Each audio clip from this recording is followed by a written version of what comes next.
Per month चल रहा है। डेली कई कंपनियों के रिजल्ट्स आ रहे हैं। आज हम चर्चा करेंगे 2 प्रमुख कंपनियों के रिजल्ट की। मैं मुकेश शर्मा स्वागत करता हूं आप सभी का आपके ही अपने यूट्यूब चैनल डिजिटल सर्विस में। दोस्तों, आज 13 अक्टूबर है। आज आईटी की 2 दिग्गज कंपनियों के रिजल्ट्स आ चुके हैं। रिजल्ट्स कैसे रहे, आगे के टारगेट्स क्या रहेंगे, हम इन पर चर्चा करेंगे। लेकिन उसके पहले यदि आप चैनल पर फर्स्ट टाइम आए हैं तो चैनल को सब्सक्राइब करना और बेल नोटिफिकेशन को ऑन करना और ऑल सेलेक्ट करना, ताकि मेरे आने वाले लेटेस्ट वीडियो की अपडेट आप तक सबसे पहले पहुंचे। तो चलिए वीडियो को स्टार्ट कर लेते हैं। जैसा कि हम अपने आर्टिकल पर आ चुके हैं, Wipro Q2 results, profit falls 9.6% to ₹2,930 crore. Firm sees IT services revenue growth at 2 to 4% in Q3. India की 3rd नंबर की आईटी की सबसे बड़ी कंपनी विप्रो के रिजल्ट्स आए हैं, जिनका अगर आप बात करें मार्केट कैप द्वारा तो ये इंडिया की तीसरी सबसे बड़ी कंपनी है।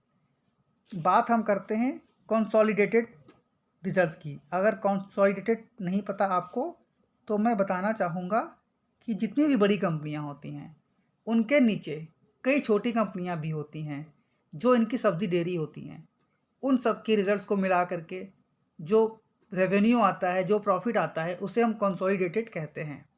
तो आज इनके रिजल्ट्स आए हैं, जिसमें इनको 9.6% की डिक्लाइन देखने को मिली है इनके प्रॉफिट में, जिसका मैनेजमेंट का कहना है कि इसका जो मेन कारण रहा है वो आफ्टर वेज हाइक, यानी कि जो इनके एम्प्लॉयज़ हैं इन्होंने एक बहुत ही अच्छा काम किया है कि इस पैंडेमिक में इन्होंने अपनी एम्प्लॉयर्स की सैलरी को इंक्रीज़ किया है। और दूसरा जो इनका मेन कारण है वो है कैपको एक्विजिशन, यानी कि इन्होंने जो कैपको का एक्विजिशन और दूसरा जो इन्होंने अपने एम्प्लॉयज़ की सैलरी को बढ़ाया है, उसकी वजह से इनके प्रॉफिट में जो है डिक्लाइन देखने को मिला है।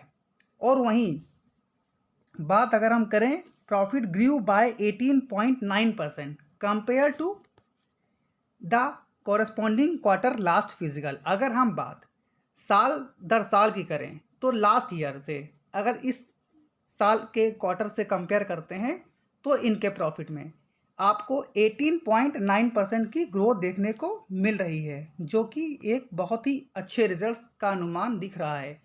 दोस्तों, अगर मैं बात करूं रिजल्ट्स की तो इसके पहले टीसीएस के भी रिजल्ट्स पेश किए थे कंपनी ने, उसके रिजल्ट भी कोई खास नहीं आए थे। तो विप्रो का भी रिजल्ट जो है मिला जुला देखने को मिल रहा है हमें। लेकिन एक सबसे महत्वपूर्ण पॉइंट आ रहा है, the revenue growth in constant currency was 8.1% सिक्वेंटली मतलब यदि आप इनके जून क्वार्टर से कंपेयर करते हैं तो इनका जो रेवेन्यू आया है उसमें 8.1% की ग्रोथ देखने को मिल रही है, जिसने which was far ahead of analyst estimate of 7.5%। यानी कि जो मार्केट के एनालिस्ट का जो अनुमान था, उनका अनुमान था 6.5% से रेवेन्यू बढ़ेगा, जो कि बढ़ के 7.5% रहा है। यानी कि जो मार्केट का एस्टीमेट था उसको विप्रो के रिजल्ट ने बीट किया है। इसका मतलब कि यह एक बहुत ही अच्छा रिजल्ट था। और मेरी आपसे राय रहेगी, अगर आप विप्रो में इन्वेस्टेड हैं तो आप प्लीज़ इसमें इन्वेस्टेड रहिए और अपना व्यू जो है कम से कम आपका जो व्यू होना चाहिए विप्रो के अंदर वो अभी के लिए 5 इयर्स का होना चाहिए, क्योंकि भविष्य जो है आईटी कंपनियों का ही है। बात अगर हम करें विप्रो की तो विप्रो एकमात्र ऐसा शेयर है जिसमें अगर आपने आज से 30 साल पहले मात्र 1,000 रुपये का निवेश किया होता तो इन्होंने इतना बोनस दिया है तो अब तक आप अरबपति बन चुके होते, यानी कि हज़ारों करोड़ की दौलत आपके पास होती।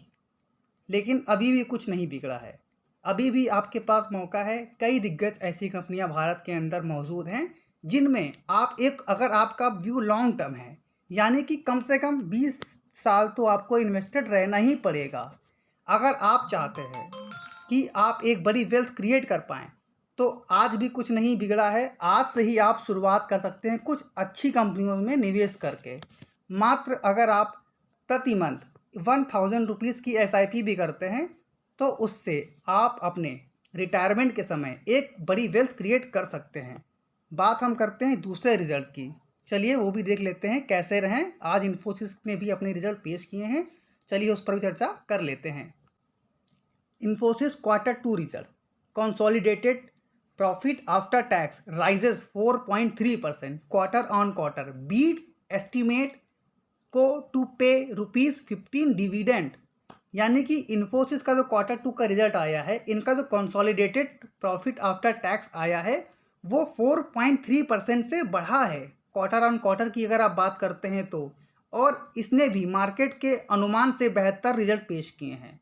और साथ ही जो इनके शेयर होल्डर हैं उनके लिए एक बहुत बड़ी खुशखबरी निकल कर के आ रही है। वो खुशखबरी क्या है? ₹15 का डिविडेंड। ये एक ऐसा डिविडेंड है जो इंटरिम डिविडेंड के रूप में कंपनी ने दिया है। अगर आपको नहीं पता कि इंटरिम डिविडेंड क्या होता है, तो मैं आपकी जानकारी के लिए बताना चाहूँगा।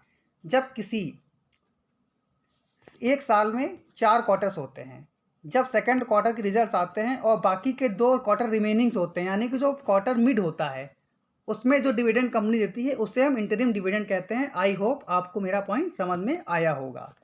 चलिए हम बात करते हैं कुछ। Mumbai Infosys today reported a 4.3% sequential rise in its consolidated net profit to rupees 5,421 crore for the quarter ended September, which was above analyst expectation। यानी यहाँ पर भी जो मार्केट का अनुमान था उससे बेहतर रिजल्ट पेश किए हैं और जो कंसोलिडेटेड नेट प्रॉफिट निकल करके आया है वो 5,421 करोड़ का था, जिसमें 4.3% की बढ़त देखने को मिल रही है। अब आप सोच रहे होंगे कि 4.3% से क्या होता है, लेकिन आपको बताना चाहूँगा कि ये एक लार्ज कैप कंपनी है। अगर ये 4.3% का रिजल्ट भी क्वार्टर ऑन क्वार्टर बढ़ा रही है प्रॉफिट अपना, तो ये एक अच्छे साइन है, एक अच्छी कंपनी, एक अच्छे मजबूत फंडामेंटल कंपनी की। अगर आप इसमें इन्वेस्टेड हैं तो आप प्लीज़ इसमें इन्वेस्टेड रहिए। लेकिन ज़रूरी देखिए नहीं है कि रिज़ल्ट अगर अच्छे आएँ तो कल आपको ये स्टॉक अप देखने को मिले। हो सकता है कल इसमें माइनर सा कोई प्रॉफिट बुकिंग आ जाए, तो ये आपके लिए एक ऐसा मौका होगा जिसमें आप अपने शेयर को एवरेज कर सकते हैं और एक स्ट्रेटजी अपना सकते हैं। एवरी डिप पर आप एक अच्छे शेयर को बाय कर चल सकते हैं। The company reported a 6.1% quarter on quarter growth in consolidated revenue to ₹29,602 crore for the reported quarter, which also managed to beat street estimate। यानी इनके जो कंसोलिडेटेड रेवेन्यू की बात अगर हम कर रहे हैं तो वो भी 29,602 रुपीज़ से अप था। इसने भी मार्केट के अनुमान से बेहतर रिजल्ट पेश किए हैं, जो कि एक बहुत अच्छी खबर है उनके लिए जो इसमें इन्वेस्टेड हैं। और मेरी उनकी राय रहेगी, अगर कल मार्केट खुलने के बाद इनके शेयर में किसी प्रकार की गिरावट होती है तो आप दोनों स्टॉक IT के दिग्गज, मैं तो बात इसमें एक स्टॉक और ऐड करना चाहूँगा, TCS। अगर आप IT कंपनियों पर भरोसा करते हैं, आप अगर भारत की इकॉनमी पर भरोसा करते हैं, अगर आप भरोसा करते हैं कि IT सेक्टर अच्छा करा है और फ्यूचर में भी अच्छा करेगा, तो आप इसमें एवरी डिप पर मेरी स्ट्रॉन्ग रिकमेंडेशन रहेगी आप सभी से कि आप इसमें बाय कर चल सकते हैं। आज के लिए बस इतना ही दोस्तों। उम्मीद करता हूं कि आपको यह वीडियो अच्छी लगी हो। अगर वीडियो पसंद आई हो तो प्लीज़ वीडियो को लाइक करें, और अगर चैनल में फर्स्ट टाइम आ रहे हैं तो चैनल को सब्सक्राइब जरूर कर लें और साथ ही बेल बटन को हिट करना बिल्कुल ना भूलें, ताकि मेरी आने वाली वीडियो की सारी लेटेस्ट अपडेट आज तक सबसे पहले मिले। आज के लिए बस इतना ही, मिलते हैं नेक्स्ट वीडियो में। तब तक के लिए गुड नाइट, जय हिंद, जय भारत।